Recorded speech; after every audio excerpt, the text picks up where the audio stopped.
मालिकेच्या आजच्या भागामध्ये आपल्याला आता इकडे पाहायला मिळतं की इकडे आता तारिणीचा फोन लागत नसल्यामुळे आता इकडे केदारला काळजी वाटू लागते. इतक्यात तिकडे फातिमा आणि आता टेक्नो वगैरे येऊन विचारतात की सर मॅडम येणार होत्या ना, कुठे आहेत बॉस. त्याबरोबर मग आता लगेचच इकडे केदार म्हणतो की तिचा फोन लागत नाही आहे, तेच तर टेन्शन आलं आहे मला. त्यावर कमांडर आणि फातिमा म्हणतात की तुम्ही काही काळजी करू नका बॉस, अहो त्या आपल्या बॉस आहेत सर, त्यामुळे त्यांना काहीही होणार नाही, ते एकदम व्यवस्थित असतील. त्यावर केदार म्हणतो तसं नाही आहे, काही दिवसांपूर्वी तारिणीवरती हल्ला झाला होता. त्यावर हे ऐकून मग आता लगेचच टेक्नो म्हणतो काय. त्याबरोबर आता लगेच इकडे ते तिघंजणं बोलत असेपर्यंतच तारिणी त्या ठिकाणी पोहोचलेली असते. मुलं येतात आणि तारिणीला म्हणतात तारिणीताई आली, तारिणीताई आली, तारिणीताई जय हिंद. त्याबरोबर तारिणीसुद्धा मुलांना सल्यूट करत म्हणते जय हिंद. बरं मुलांनो, जरा आवरा, तुमची तयारी झाली की नाही अजून. आपल्याला ध्वजारोहणसुद्धा करायचं आहे ना, झेंड्याला वंदन करायचं आहे. त्यावेळी आता मग त्या ठिकाणी केदार आणि त्यांची संपूर्ण टीम आलेली असते.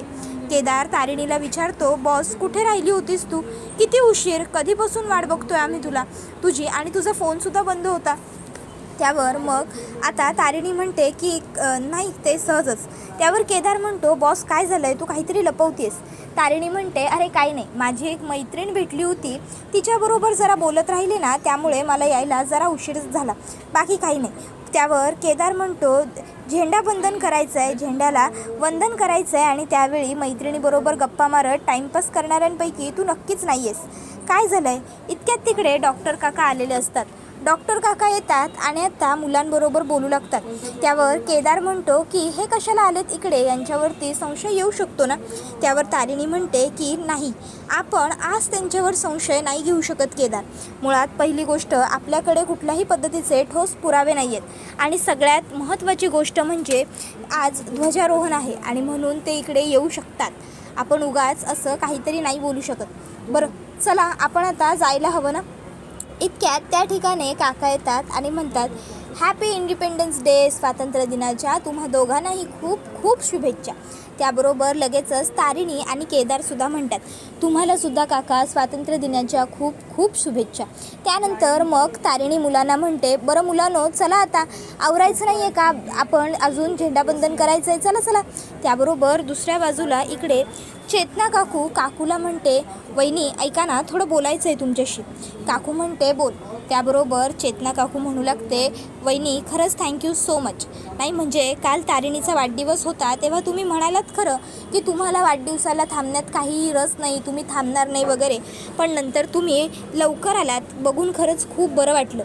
त्यावर काकू म्हणते की हे बघ, मला उगाचच्या उगाच काहीतरी गळ घालू नकोस, मी काही तिच्यासाठी लवकर वगैरे आले नव्हते, समजलं ना. तुझ्यावर सगळी कामं लोटून आतासुद्धा मस्त मजा मारायला निघून गेली आहे की नाही ती. त्यावेळी त्या ठिकाणी लगेचच आता इकडे ताई येते आणि विचारू लागते की काय झालं. कौशिकीने काय झालं विचारल्यावर लगेचच काकू सांगायला लागते काय सांगू तुला, बघ सगळी कामं इकडे चेतनावरती सोपवून मॅडम मस्तपैकी आरामात निघून गेल्या उंडारायला, हिंडायला, फिरायला. त्याबरोबर मग लगेचच आता कौशिकी म्हणते कुठे गेली आहे तारिणी काकू. चेतना काकू म्हणते आश्रमात. त्याबरोबर मग लगेचच आता इकडे कौशिकी म्हणते आजच्या दिवशी आपल्या झेंड्याचा मान राखणं, झेंड्याला सल्यूट करणं हे आपल्या प्रत्येक नागरिकाचं नागरिक म्हणून कर्तव्य आहे, आणि तेच फक्त तारिणीने नाही तर आपण सगळ्यांनीसुद्धा करायला हवं काकू, तूसुद्धा. तर दुसऱ्या बाजूला इकडे आता झेंडा बंधन करण्याच्या वेळी डॉक्टर काकांना मान दिला जातो, पण डॉक्टर काकांच्या हातून झेंडा फडकत नसतो, झेंड्याचं जे दोर असतं ते अडकलेलं असतं. मग आता तारिणी त्या ठिकाणी येते आणि तारिणी त्यांना मदत करते. त्याबरोबर झेंडा फडकतो आणि मग लगेचच सगळेजण टाळ्या वाजवतात. त्याच्यानंतरनं झेंड्याला सलामी दिली जाते आणि ताबडतोब आता राष्ट्रगीत सुरू होतं आणि सगळेजण राष्ट्रगीत हे शांतपणे मौन धारण करून ऐकत असतात. कोणी राष्ट्रगीत म्हणतसुद्धा असतं. पाऊस पडत असल्यामुळे सगळ्यांनीच डोक्यावर छत्र्या पकडलेल्या असतात. आता राष्ट्रगीत पूर्ण झाल्याच्या नंतर, झेंड्याला सल्यूट देऊन झाल्याच्या नंतर मग लगेचच इकडे डॉक्टर काका म्हणतात बरं मुलांनो, झालं ना मग आता झेंडाबंधन? त्याबरोबर मुलं हो झालं असं जोराने म्हणतात. त्यावर काका म्हणतात, चला चला चला मग आता आतमध्ये चला, माझ्याकडे तुम्हा सगळ्यांसाठी की नाही एक खूप छान गंमत आहे, चला लवकर गंमत बघायला, खाऊ आणलाय तुमच्या सगळ्यांसाठी. आणि मग आता लगेचच ते तिकडनं मुलांना खाऊ द्यायला घेऊन जातात. त्याबरोबर दुसऱ्या बाजूला इकडे आता लगेच टेक्नो हा तारिणीला म्हणतो, मॅम तुम्ही आम्हाला कौशिकी खांडेकर यांचे कॉल रेकॉर्ड काढायला सांगितले होते ना, हे बघा आम्ही कौशिकी मॅमचे कॉल रेकॉर्ड काढले. तर दुसऱ्या बाजूला इकडे मुलांना खाऊ वाटत असतात डॉक्टर काका आणि कमांडर. मग आता डॉक्टर काका म्हणतात, हे काय तारिणी आणि केदार दोघंही कुठे राहिले, अजून आले कसे नाहीत हे दोघं? त्याबरोबर फातिमा म्हणू लागते की येतच असतील, बाहेरच असतील ना. त्याबरोबर मग ते म्हणतात की थांबा मी बोलवतो. त्याबरोबर मग आता लगेचच इकडे बाकीचे सगळेच म्हणू लागतात की तुम्ही कशाला जाताय, येतील ना ते, राहू द्या तुम्ही नका जाऊ. त्यावर ते म्हणतात, अरे नाही येणार ते, मी बोलवतो, मी बघतो त्यांना. तर दुसऱ्या बाजूला इकडे आता जो टेक्नो आहे तो म्हणत असतो की बॉस तुम्हाला माहिती आहे का, कौशिकी खांडेकर यांच्या फोनवरती एक फोन येतोय जयवंत श्रीवास्तव म्हणून, तो एकच नंबर वेगळा आहे. त्याबरोबर मग जयवंत श्रीवास्तव कोण आहे हा प्रश्न इकडे या लोकांना पडलेला असतो. मग आता हा जयवंत श्रीवास्तव नक्की कोण आहे हे शोधलं पाहिजे असं तारिणी म्हणते. त्यावर टेक्नो म्हणतो, मॅम आणखीन एक महत्त्वाचा अपडेट आहे, तो म्हणजे ह्या जयवंत श्रीवास्तवांचा फोन जो आहे तो त्याच दिवशी आला होता ताईंना ज्या दिवशी युवराज खांडेकरची सुटका झाली आहे. त्यावर मग केदार आणि तारिणी विचार करतात, मग कौशिकी ताईचाच आणि ह्या व्यक्तीचाच तर युवराजच्या सुटकेशी काही संबंध नसेल ना, की नक्की अशी कोणी व्यक्तीच अस्तित्वात नाही आहे, या व्यक्तीचं नाव वापरून कोणीतरी वेगळीच व्यक्ती फोनवर बोलते, काय चाललंय नेमकं शोधून काढावं लागेल. तोपर्यंत त्या ठिकाणी डॉक्टर काका येतात. डॉक्टर काका आल्याबरोबर मग ते लोक एकाएकी सगळे गप्प बसतात. काका म्हणतात, सॉरी हां, तुम्ही काही महत्त्वाचं डिस्कस करत होतात का आणि मी येऊन तुम्हाला डिस्टर्ब केलं तर खरंच आय एम व्हेरी सॉरी. अरे पण तारिणी केदार तुम्ही दोघंजण अजून इथे काय करताय? आज मुलांनी छान भाषणं वगैरे लिहून आणलेली असणार आहेत, मुलं आता आपल्यासमोर छान सादरीकरण करणार असणार आणि तुम्ही लोक इकडे काय करताय? चला बरं आपण मुलांची सादरीकरणं पाहायला हवी ना. आणि मग लगेचच इकडे जे काका असतात ते त्यांना चला चला असं म्हणू लागतात. त्याबरोबर केदार म्हणतो की हो काका आम्ही येतोच, तुम्ही वा पुढे. त्याबरोबर काका तिकडनं पुढे होतात. तशी तारिणी टेक्नोला म्हणते, टेक्नो एक काम कर, ह्या काकांच्या सुद्धा कॉल रेकॉर्डची सगळी हिस्ट्री मला काढून दे, हे कोणाबरोबर बोलतात काय ते सगळं मला मिळायला हवं. त्यावर डॉक्टर काका म्हणतात, अरे येत आहे ना तारिणी केदार. त्याबरोबर लगेचच इकडे टेक्नो असतो तो म्हणतो की येस मॅम यू डोंट वरी, मी लगेचच करायला घेतो काम. त्याबरोबर मग केदार म्हणतो, आणि ही जी आत्ताची व्यक्ती आहे तू जिचं नाव शोधून काढलेलं आहेस, ही जयवंत श्रीवास्तव म्हणूनची, तिच्याबद्दलसुद्धा माहिती मिळव.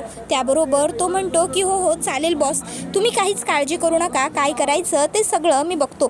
त्यानंतर डॉक्टर काका आणि बाकी ते सगळेच जण आतमध्ये आलेले असतात. तर दुसरीकडे इकडे जे काका असतात ते म्हणत असतात की खरं तर आज माझी इच्छा होती केदारने आमच्याबरोबर आपल्या कंपनीत यावं, कंपनीत ध्वजारोहण करावं, पण ठीक आहे काही हरकत नाही, त्याला आजच्या दिवसाचं महत्त्व आहे, ही गोष्टसुद्धा आपल्यासाठी खूप महत्त्वाची आहे. नाहीतर काही लोक तर ह्याला फक्त सुट्टी म्हणून एन्जॉयमेंटसारखं सेलिब्रेट करतात. इतक्यात त्या ठिकाणी कौशिकी येते. कौशिकी आल्यानंतर मग आता लगेचच ती युवराजबद्दल विचारते. त्याबरोबर मग इकडे लगेचच आता काका म्हणायला लागतात की युवराज, अगं आजपर्यंत एवढ्या वर्षात कधीतरी तो मुलगा आपल्याबरोबर आलेला आहे का? आजच्या दिवशीसुद्धा तो उशिराच उठणार, आजच्या दिवशीसुद्धा तो आरामातच राहणार. त्याबरोबर मग कौशिकी म्हणते, अहो इट्स ओके काका, अहो यावर्षी तो येत नाही आहे, पुढच्या वर्षी येईल. काका आपण थोडं त्याच्या कलेने घ्यायला हवं ना. मला काय वाटतं माहिती आहे का, तुम्ही थोडं त्याच्याशी बोलायला हवं, तुम्ही थोडं त्याला समजून घ्यायला हवं. तुम्ही जर त्याच्याशी बोललात, त्याला समजून घेतलंत ना, तर कदाचित सगळं व्यवस्थित होऊ शकेल. चेतना काकू म्हणते, भाऊजी मला सुद्धा तिचं म्हणणं पटतंय. त्याबरोबर काका म्हणतात की तुम्हाला वाटतंय का की खरंच कधीतरी त्याच्यात काहीतरी सुधारणा होईल म्हणून? त्यावर कौशिकी म्हणते, हो काका, नक्की सुधारणा होईल, पण त्यासाठी तुम्हाला प्रयत्न करावे लागतील, तुम्हाला बोलावं लागेल. काका म्हणतो, ठीक आहे, तुम्ही एवढं बोलताय तर मी बोलतोच. तर दुसऱ्या बाजूला इकडे आता एक छोटी मुलगी भाषण करायला उभी राहिलेली असते. तर ती भाषण करत असते, आज आपला 80वा हा स्वातंत्र्य दिवस आहे आणि आजपर्यंत आपल्या रक्षणासाठी, आपल्या संरक्षणासाठी आपले बरेचसे सैनिक हे सीमेवरती कायमच तैनात असतात. फक्त सीमेवरचे सैनिकच महत्त्वाचे नाही, तर त्यांच्याबरोबर आपलं दैनंदिन आयुष्यात सपोर्ट करणारे आपले पोलीस बांधवसुद्धा तितकेच महत्त्वाचे आहेत. तर दुसऱ्या बाजूला इकडे आता बाबा खोलीमध्ये आल्यावर युवराज नाटक करू लागतो आणि म्हणतो, अरे पाहुणे आलेत निशे आपल्याकडे, बघितलंस का? त्यावर निशे म्हणते, अरे काय बोलतोयस तू, बाबा आहेत ते युवराज. त्यावर युवराज म्हणतो, अगं पाहुणेच तर आहेत ना ते, बघ पाहुणे कधीतरी येतात की नाही आपल्याकडे, आणि ते सुद्धा आपल्या खोलीत कधीतरी चालेत की नाही, मग ते सुद्धा आपले पाहुणेच आहेत. मग आता तुम्ही इथे कशाला आला असणार आहात? ओ, आता हा मी करून दाखवतो. काय कसं करणार तुम्ही आता? तर केदार बघ, केदारकडे बघ, तो किती चांगलं काम करतो, तो किती हुशार आहे. आणि युवराज तू बघ कसा आहेस, तुला काही येतं का, तुला काही जमतं का, तू काही करू शकतोस का? बरोबर ना? आज का आलात असेल तुम्ही माझ्या रूममध्ये केदारचे गुण गायला? त्यावर निशी म्हणते, अरे आज 15 ऑगस्ट आहे. त्यावर लगेचच युवराज म्हणतो, अरे मग बरोबर 100% मी बरोबर आहे. आज तर तुम्ही मला लेक्चर द्यायला, भाषण द्यायला आला असणार का नाही? निशी तू बस. अगं निशी बस ग. चला करा सुरू, करा भाषण सुरू करा. नाहीतर एक काम करूया, आज तुमच्यावरचं भाषण मीच करतो. तसंही मी सुरुवात केलीच होती की. तर निशी बघा आता तू व्यवस्थित. केदार बघ किती चांगला आहे. अरे तुला लाज वाटते का? युवराज, आपल्या देशाला स्वातंत्र्य मिळून तब्बल 80 वर्ष पूर्ण झाली. 80 वर्ष. पण आजही तुझ्या डोक्यात प्रकाश पडलाय का केदारसारखा? तो केदार बघ, त्याच्याकडे काहीतरी बघ, जरा शिक काहीतरी. ती तारिणी बघ, त्यांच्याकडून काहीतरी घे. पण नाही, तुझं आपलं रोजचं आपलं आहे, उशिरा उठायचं, निवांत जगायचं, असं कधीपर्यंत चालवणार आहेस तू? तुला काही कळतंय का? जरा व्यवस्थित वाग. त्याबरोबर निशी ही युवराजला थांबवायला जात असते. त्याबरोबर लगेचच ती म्हणते, युवराज अरे. त्यावर युवराज मोठ्याने ओरडतो, गप्पा बस निशी, मी अजून बोलतोय ना, तुला कळत नाही? दयानंद खांडेकरला त्याच्यामध्ये कोणीही बोललेलं आवडत नाही काय? बरोबर ना? हेच सगळं बोलणार होतात ना तुम्ही इथे माझ्या रूममध्ये येऊन? त्यावर ते म्हणतात, मी तुझी सहज चौकशी करायला आलो होतो युवराज, कळलं? गप्पा बस. त्यावर युवराज म्हणतो, चौकशी आणि तुम्ही? आज तुम्हाला माझी चौकशी वाटली? एवढे दिवस झाले मला तुरुंगातून सुटून, एकदा तरी येऊन माझी विचारपूस केलीत का तुम्ही? त्याबरोबर लगेचच इकडे जी छोटी मुलगी असते ती म्हणत असते की पोलीससुद्धा महत्त्वाचे असतात, पण या सगळ्यांना इतकेच महत्त्वाचे असतात ते आपले सिक्रेट एजंट. हो, सिक्रेट एजंट म्हणजे ते जे आपल्या देशासाठी गपचूप लपून काम करतात, आपली ओळख कुणालाही रिव्हील न करता. तर दुसऱ्या बाजूला इकडे आता जे दयानंद काका असतात ते खरंच रागवतात आणि म्हणतात, खरंच युवराज, थोडी तरी लाज वाटून घे. अरे जर तू खरोखर मनापासून काम करणार असशील ना, तर मी तयार आहे तुझ्यावर एक जबाबदारी सोपवायला, खूप मोठी जबाबदारी, पण नंतर माघार घेता येणार नाही. त्यावर तो म्हणतो, नाही घेणार माघार. त्याबरोबर मग लगेचच ते म्हणतात, ठीक आहे, मग तुझ्यावरती एक खूप मोठी जबाबदारी मी सुद्धा लवकरच सोपवेन. ह्या स्वातंत्र्य दिवसाच्या तुला खूप शुभेच्छा, एन्जॉय कर. आणि ते तिकडनं निघून जातात. तर ती मुलगी म्हणत असते, ते गुप्तहेर जे आपली ओळख लपवून काम करतात ते कधीच स्वतःला नाव मिळावं ह्याची धडपड करत नाहीत. गुप्तहेर काही आजकालची पद्धत नाही आहे. गुप्तहेर ही अगदी शिवाजी महाराजांपासूनची चालत आलेली पद्धत आहे आणि ही खरोखर खूप चांगली गोष्ट आहे. आजकाल लोक आपल्याला नाव मिळावं ह्यासाठी किती झगडतात, किती मेहनत करतात, पण ही लोक स्वतःचं नाव कुठेही न वापरता देशाची सेवा करत राहतात. मी सुद्धा नक्की आपल्या देशासाठी असंच काहीतरी चांगलं काम करेन. त्यानंतर तारिणी खूप खुश होते आणि त्या मुलीला बिलगते, मिठी मारते. तर काका नंतर तारिणीला म्हणतो, आजचा कार्यक्रम खूप छान झाला नाही? तारिणी, तू मुलांचा कार्यक्रम बघून भावनिक झालीस का गं? त्यावर तारिणी म्हणते, नाही काका, तसं काही नाही आहे. खरं तर मला ह्या मुलांचा हा कार्यक्रम बघून ना खूप कौतुकाऐवजी अभिमान वाटतो ह्या मुलांचा. म्हणजे बघा ना, या मुलांचं बघायला गेलं तर तसं सख्खं असं कोणीच नाही, पण तरीही ही मुलं आपल्या ह्या समाजात राहत आहेत, आपल्या समाजाला समजून घेण्याचा प्रयत्न करत आहेत आणि समाजासाठी काहीतरी देण्याची सुद्धा इच्छा ठेवत आहेत। आज ह्या लहान मुलांनी किती कष्ट केले असतील, एवढी सगळी माहिती कशी कशी गोळा केली असेल, काय केलं असेल, एवढं पाठांतर कसं केलं। खरंच त्याबरोबर मग काका म्हणतो, हो ना खरंच मलासुद्धा ह्या मुलांचं खूप कौतुक वाटते। तारिणी म्हणते, आम्ही बाबा लहान होतो तेव्हा हे एवढे हुशार नव्हतो, ही आत्ताची पिढी खूप जास्त चालाक आणि हुशार आहे। त्यावर केदार म्हणतो, हो ना खरंच, नाही म्हणजे आत्ता आपण ह्या मुलांच्या चुका काढतो, ह्या पिढीला दोष देतो, ह्यांच्यावर रागवतो, ओरडतो, पण खरंच ही आजची पिढी ना खूप खूप हुशार, खूप समंजस आणि समजूतदार आहे। यांना ना सगळ्या गोष्टीचं नॉलेज अगदी छान आणि उत्तम आहे। त्याबरोबर मग काका म्हणतो, बरं चालेल, आता चला मी निघतो, आता तुमचं चालू द्या। मुलांनी भाषणं खूप छान केली, आजचा कार्यक्रमसुद्धा खूप छान झाला, चला निघतो, एवढं बोलून ते जातात।